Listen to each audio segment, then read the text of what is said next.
প্রিয় শিক্ষার্থী বন্ধুরা, তোমাদেরকে লার্নার্স হোমের পক্ষ থেকে স্বাগত জানাই। আজকের ভিডিওতে 2021 সালের ক্লাস 8-এর বাংলাদেশ ও বিশ্ব পরিচয় সাবজেক্টের অ্যাসাইনমেন্টের আনসারটি করে দিচ্ছি। এখানে তোমাদের প্রশ্নে যে নির্ধারিত কাজটি দেওয়া হয়েছে সেটি হচ্ছে 1757 সাল থেকে 1947 সাল পর্যন্ত যে কোনো 10টি উল্লেখযোগ্য ঘটনার সময়কাল সহ একটি পোস্টার তৈরি করতে বলা হয়েছে। তো তোমরা উত্তরে যেভাবে লিখবে আমি নমুনা একটি উত্তর তোমাদেরকে দিয়ে দিচ্ছি। আমরা প্রথমে লিখব 1757 সাল থেকে 1947 সাল পর্যন্ত 10টি উল্লেখযোগ্য ঘটনার সময়কাল সহ একটি পোস্টার তৈরি করা হলো। তারপরে এভাবে লিখব 1. পলাশির যুদ্ধ 1757 সাল। পলাশির যুদ্ধ 1757 সালের 23 জুন নওয়াব সিরাজউদ্দৌলা ও ইস্ট ইন্ডিয়া কোম্পানির মধ্যে সংগঠিত হয়। এ যুদ্ধ 8 ঘন্টা স্থায়ী ছিল এবং প্রধান সেনাপতি মির্জাফর আলী খানের বিশ্বাসঘাতকতার কারণে নওয়াব সিরাজউদ্দৌলা পরাজিত হন। এ যুদ্ধের রাজনৈতিক ফলাফল ছিল সুদূরপ্রসারী ও ধ্বংসাত্মক এবং এই কারণে যদিও এই ছোট্টখাটো দাঙ্গার মতো একটি ঘটনা ছিল, তবু এটিকে যুদ্ধ বলে বাড়িয়ে দেখানো হয়। এর ফলে বাংলায় ব্রিটিশ শাসনের ভিত্তি প্রতিষ্ঠিত হয়। ইংরেজ ইস্ট ইন্ডিয়া কোম্পানির জন্য বাংলা অনেকটা স্প্রিং বোর্ডের মতো কাজ করে, যেখানে থেকে ক্রমান্বয়ে ব্রিটিশ শক্তি আধিপত্য বিস্তার করে অবশেষে সাম্রাজ্য স্থাপনে সক্ষম হয়। ব্রিটিশ সাম্রাজ্য প্রায় সমগ্র ভারতবর্ষ গ্রাস করে এবং চূড়ান্ত পর্যায়ে এশিয়ার অন্যান্য অনেক অংশ ও এর অধীনস্থ হয়। 2. দ্বৈত শাসন 1765 সাল। 1765 সালে লর্ড ক্লাইভ বাংলার নবাব থেকে দেওয়ানি সনদ প্রাপ্ত হলে যে শাসন প্রণালীর উদ্ভব হয় তা ইতিহাসে দ্বৈত শাসন নামে পরিচিত। মির্জাফরের মৃত্যুর পর লর্ড ক্লাইভ 1757 সালে মোগল সম্রাট দ্বিতীয় শাহ আলমের কাছ থেকে বাংলা, বিহার, উড়িষ্যা ইত্যাদি লাভ করে। এ সময় কিছু শর্ত সাপেক্ষ মির্জাফরের পুত্র নাজিম উদ্দৌলা বাংলার সিংহাসনে বসেন। শর্ত মোতাবেক নাজিম উদ্দৌলা তার পিতা মির্জাফরের ন্যায় ইংরেজদের বিনা শুল্কে অবাধ বাণিজ্য করার সুযোগ দেবেন এবং দেশীয় বণিকদের অবাধ বাণিজ্যের সুবিধা বাতিল করবেন। এই ব্যবস্থার ফলে ইস্ট ইন্ডিয়া কোম্পানি প্রচুর অর্থনৈতিক ক্ষমতার অধিকারী হয়ে ওঠে এবং বাংলার নবাব সামান্য ভৃত্যভোগী কর্মচারীতে পরিণত হন। 1772 সালে দ্বৈত শাসন ব্যবস্থা লর্ড ওয়ারেন হেস্টিংস কর্তৃক বাতিল হয়। 3. 76-এর দুর্ভিক্ষ 1770 সালে বাংলাদেশে ব্যাপক হারে দুর্ভিক্ষ দেখা দিয়েছিল। দুর্ভিক্ষ হচ্ছে কোনো এলাকায় ব্যাপক পরিমাণ খাদ্য ঘাটতি, আর এটা ঘটে সাধারণত ফসলহানি, যুদ্ধ, সরকার নীতিগত ব্যর্থতা ইত্যাদি কারণে। সময়টি ছিল বাংলায় 1176 সাল, তাই এটাকে 76-এর মন্বন্তর বলা হয়।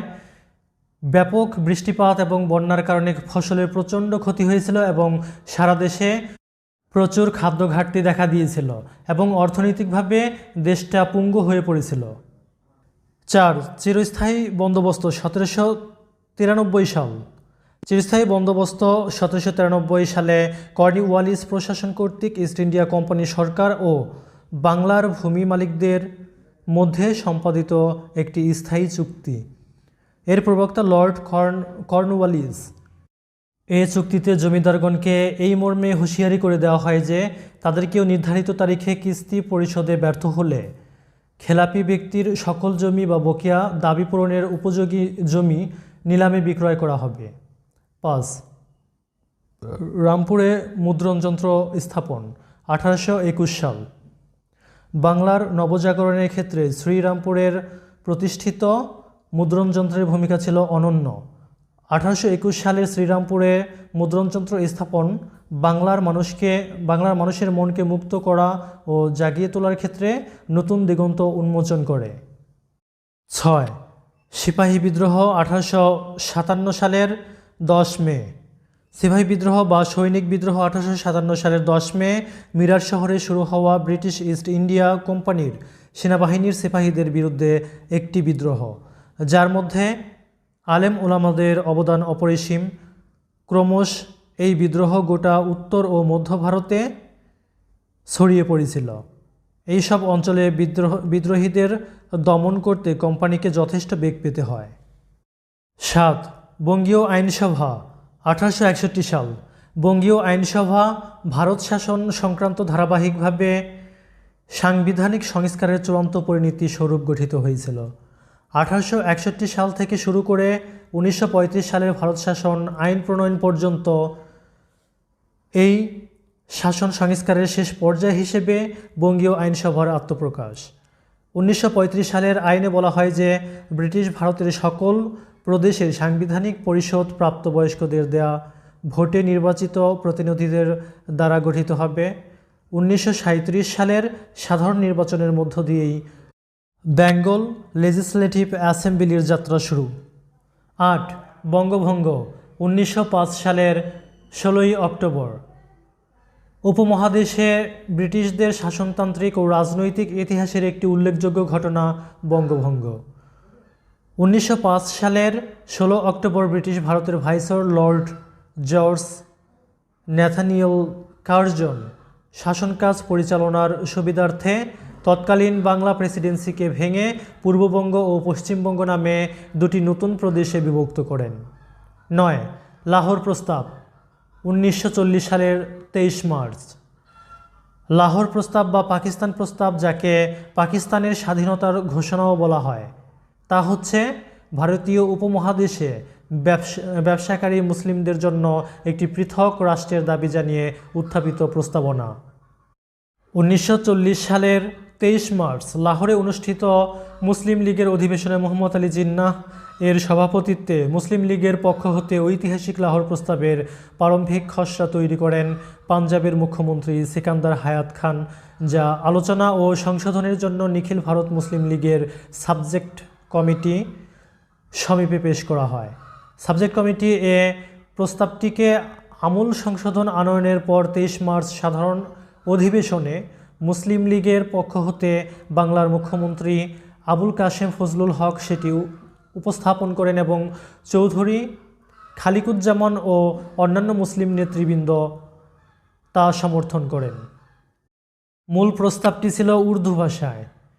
এ সম্মেলনে ফজলুল হককে শেরে বাংলা উপাধি দেওয়া হয়। 1940 খ্রিস্টাব্দের 23 মার্চ নিখিল ভারত মুসলিম লীগ ভারতীয় উপমহাদেশে একটি স্বতন্ত্র মুসলিম দেশের দাবি জানিয়ে ঐতিহাসিক লাহোর প্রস্তাব অনুমোদন করে। বর্তমান পাকিস্তানের লাহোরে অনুষ্ঠিত নিখিল ভারত মুসলিম লীগের সম্মেলনে পাঞ্জাবের তৎকালীন মুখ্যমন্ত্রী সিকান্দার হায়াত খান লাহোর প্রস্তাবের প্রারম্ভিক খসড়া তৈরি করেন এবং শেরেবাংলা এ.কে ফজলুল হক ঐতিহাসিক লাহোর প্রস্তাবটি মুসলিম লীগের পক্ষ থেকে উপস্থাপন করেন। বাংলাদেশের স্বাধীনতার বীজ নিহিত ছিল লাহোর প্রস্তাবের মাঝে। 10. ভারত বিভাজন 1947 সালের 15 আগস্ট। ভারত বিভাজন বা দেশভাগ হল ব্রিটিশ ভারতের রাজনৈতিক বিভাজন।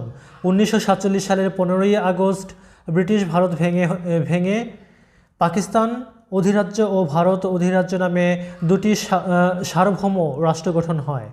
পাকিস্তান পরবর্তীকালে আবার দ্বিবিভক্ত হয়ে পাকিস্তান ও বাংলাদেশ নামে দুটি রাষ্ট্রে পরিণত হয়। ধন্যবাদ সবাইকে এতক্ষণ পর্যন্ত সাথে থাকার জন্য। আজকের ভিডিওতে দেখাবো মেই এবং খ্যান মডেলস দুটির পার্থক্য। যদিও মেই এবং খ্যান দুটির অর্থই পারা, মানে বাংলা অর্থ যদিও একই, এদের ব্যবহারের মধ্যে রয়েছে ভিন্নতা। কোনো কিছু নিশ্চিতভাবে করতে পারা বোঝাতে খ্যান ব্যবহার করতে হয়। যেমন উদাহরণস্বরূপ লক্ষ্য করো, আই ক্যান সিং, আমি গান করতে পারি। আমি গান করতে পারি এটা নিশ্চিত, তাই এখানে খ্যান ব্যবহার করা হয়েছে যে আই ক্যান সিং, আমি গান করতে পারি। আবার কোনো কিছু পারা অর্থে অনিশ্চয়তার ক্ষেত্রে মেই ব্যবহার করতে হয়। এখানে লক্ষ্য করো, I may Singh at the party, আমি পার্টিতে গান করতে পারি। এখানে কথাটা হচ্ছে যে একটা পার্টি হতে পারে, সেখানে আমি গান গাইতেও পারি, নাও গাইতে পারি, মানে অনিশ্চিত, একেবারে শতভাগ নিশ্চিত নয় যে আমি গান গাইবই। সেজন্যে এইখানে মেই ব্যবহার করা হয়েছে, I may Singh at the party. তো এরকমভাবে যখন কোনো কিছু একেবারে নিশ্চিতভাবে পারা বোঝাবে তখন ক্যান ব্যবহার করবে। আবার যখন পারা অর্থে অনিশ্চয়তা বোঝাবে পসিবিলিটি বা সম্ভাবনা বোঝাবে তখন মেই ব্যবহার করবে। আরও কয়েকটা উদাহরণ লক্ষ্য করো। I can drive the car, আমি গাড়িটি চালাতে পারি। এখানে 100% নিশ্চিত যে আমি চালাতে পারি। আই ক্যান সুইম, আমি সাঁতার কাটতে পারি। আমি জানি যে আমি সাঁতার কাটতে পারি, 100% শিওর যে আমি সাঁতার কাটতে পারি। সেজন্য এখানে কি ক্যান ব্যবহার করতে হবে, যে আই ক্যান সুইম, আমি সাঁতার কাটতে পারি। আবার দেখো যে হি মেই কাম, সে আসতে পারে। তো এখানে সে আসতে পারে, আবার নাও আসতে পারে, শতভাগ নিশ্চিত নয়। সেই কারণে এখানে মেই ব্যবহার করতে হবে, যে হি মেই কাম, সে আসতে পারে, আবার নাও আসতে পারে, মানে পসিবিলিটি আছে যে আসার। তো এই সমস্ত ক্ষেত্রে কি হবে, মেই।